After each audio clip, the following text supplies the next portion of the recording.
Hello chat. It's been a while since I've seen you. Hey chat. It has been a cool minute and I've missed you so much. It is Coyote Kawaii and I'm here in a suit with padded shoulders so you could take me serious because I am smarticles. But today we're going to be talking about reading as an adult. So I have recently picked up reading again. I've always collected books of my interest, but I've never actually read them. I would read here and there, but I feel like I found the method to actually lock in, y'all. And if you don't believe me, I'm wearing a suit. And I'm wearing the presidential hair. I just need to give it a bob, so that way it could be legitimate. My book collection is growing. And it's all different kinds of subjects. It's not just one subject. They're all different kinds of subjects. So let's just dive in. So the first technique I always tell myself is first, how you identify as a reader. How you identify yourself as a reader. You need to wipe away any limiting beliefs that you have about reading, okay? Like one, I always hear this a lot. I can't read because it's so boring to me. I can't sit down and read a page. I can't. You need to let go of the I can't. This is a skill, and this is honestly something that is going to level you up because there's so much information out there and you're limiting yourself to it when you tell yourself you can't do it. So you need to start changing the way you start talking to yourself about reading. It's as simple as that. I told myself one time, just one thing. I was like, hey, you know what? I want information. I want to be smart. That's what I told myself. I want to be smart. I want to feel smart. And I want to have things that back up what I feel and say about myself, I want to be able to say hey, I read a book and this is what it said on this. And hey, I read this in a book. And actually have some sources behind and depth behind my conversations. And that's what got me to reading again, because I told myself hey, I want to be able to debate people, maybe that's the Virgo in me. I'm like, hey, actually, ¿A quién estás diciendo chará tú? ¿A mí me estás diciendo chará? That's not why, but if you want something for yourself, if you want to elevate and work on yourself, you need to get rid of that limiting belief of what you cannot do, because you can do anything, okay? Piggybacking off of that self-limiting belief, a lot of people have fear about reading because of their childhood trauma. And, they are made fun of because they stuttered while they read, or maybe they were told they were dumb by kids or maybe by their parents. Maybe they weren't the brightest person there, or maybe their linguistics is not their biggest thing. Maybe that's not their thing. Everybody has their own natural intelligence. Personally, me, I am not the best speaker. My speech, I struggled a lot with speech, and I think that's another reason why I wanted to start reading again, because I really wanted to practice and get my speech better. I just wanted to level up. If you are in that point where you just are yearning for something to level you up, you need to start practicing reading. You may not be the best reader. You may stutter a little bit. It may take you longer to do. Duck swims on the lake. Very good, Mr. Penn. Thank you, ma'am. The duck may swim on the lake, but my daddy owns the lake. You may not be someone that finishes a book in a week. Everybody's circumstances are different and everybody's mental capacity is different. I am someone who cannot sit still. I cannot. So I found a technique of how it works for somebody like me who may have ADHD that's undiagnosed. Okay, so once you've wiped off those labels of yourself of what you cannot do, second, you need to get rid of the expectations of what reading is. A lot of people think that you need to sit down, read a book for 3 hours, done, and then that's it, right? There is no rules to reading, okay? There is no rules to reading. Reading is just reading, okay? Reading is literally just picking up something. You could read one chapter. You could read 3 pages.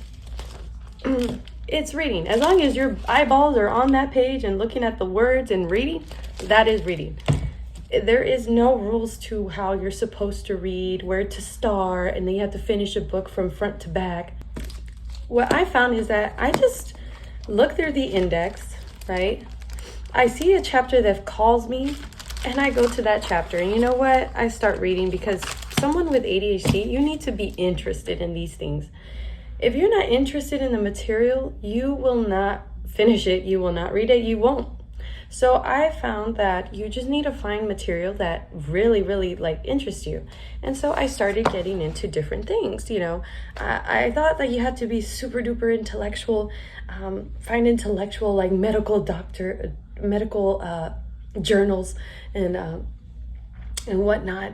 But no, that is just the misconception of reading and what people make you believe that you have to read. You can read anything you want to read.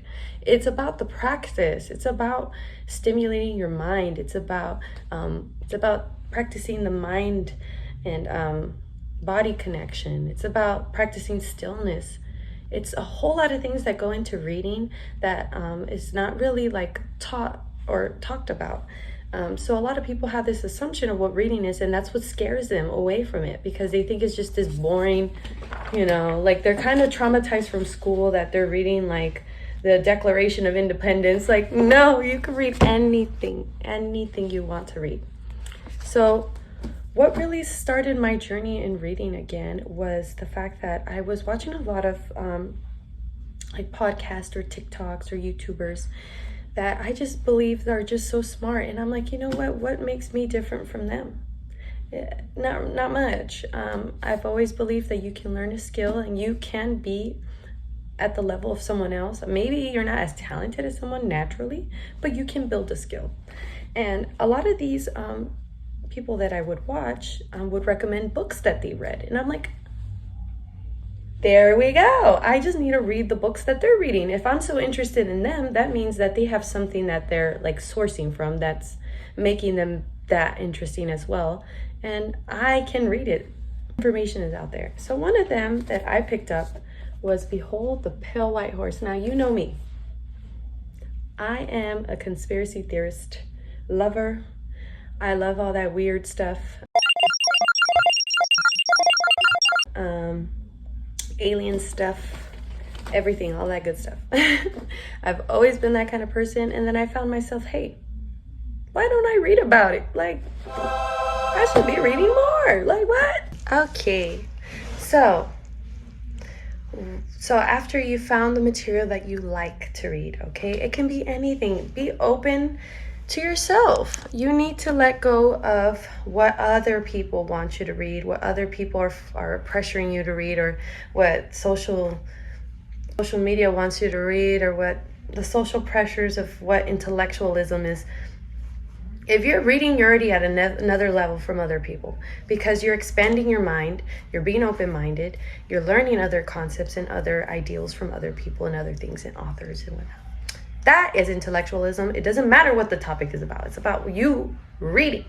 But anywho, you don't have to fit in the norm of what is reading. Like, you can pick up a Vogue catalog, and if that's what you're interested in, then start reading it. For me, I'm interested in different things. So what I do is just pick multiple books of different subjects that you're interested in.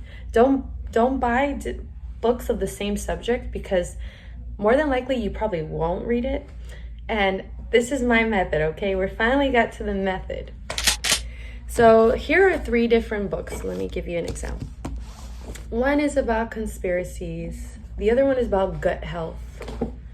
One is about finances. And the other one is about magics, okay? All 4 different subjects, okay, guys? So what I do is that one day I'll read one chapter from here, and then I'll just put it down. The next day, maybe another day goes by, I'll pick up the finance book and I'll read one chapter there. I'll put that one down. Then I'll go to the gut health one, and then I'll read a chapter there, and I'll put that one down. And then the next day, so you're just rotating different books so you don't lose your interest. You just keep reading from different subjects. If you're just reading one book every day is when it gets boring, and you more than likely won't go back to it. So back to my method is popcorn reading. Pretty much popcorn reading, but with different books, right? So, sorry, I'm kind of getting over a cold. So these are 4 different kinds of subjects, all different material, different author, different ideas, different things going on here. And these are all my kind of interests. There is no rule to it, especially if you're someone who has struggles with keeping attention on something, like your attention span. Especially in this new day and age with TikTok and doom scrolling, which is also scientifically, which was made by scientists to keep you pretty much trapped and addicted to it. It's in this book, just saying. Anyways, you just consistently rotate them like popcorn, and then eventually you'll finish the book. It may take you a couple months, but you'll finish it, and you'll find that you've actually finished maybe 1 or 2 books. Yes, making time for reading. So that is the hard part for a lot of people because we're very busy in our lives. But I found that if you are a gym goer, I literally read 1 chapter, like 15 minutes. That's how I read. That's how I do it. I read the 15 minutes that I'm on the treadmill walking, how much ever pages or chapters I can read within that 15 minutes. So sometimes it'll be 2 chapters, sometimes it'll be 1, sometimes it won't even be the full chapter. But I make sure that every single time I'm on that treadmill, I read. Sometimes I make the time before bed. I tell myself 10 minutes, 15 minutes, 30 minutes. I don't give myself an hour, 2 hours. I give myself 15 minutes a day, 30 minutes a day, but I make the time for it because I tell myself it's a goal of mine that I want and I think is important, so I do it. Another way that I do it sometimes too is when I'm on lunch at work. I try my best to just unglue myself from my phone. That is so hard in this day and age because we're so stuck on social media, and I am infamous for that because, as you can see, I am on social media.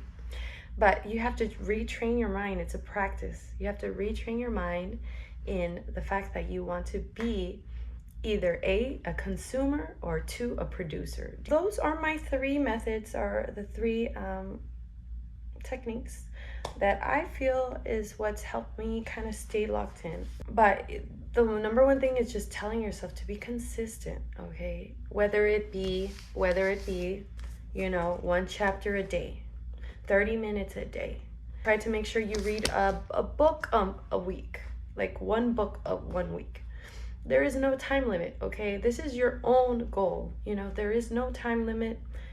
Just keep that flow of consistently reading, and you'll find that it's actually rewarding every single time you do it because you're like, I did something, right? I did something beneficial to me and better than everyone else. I'm kidding.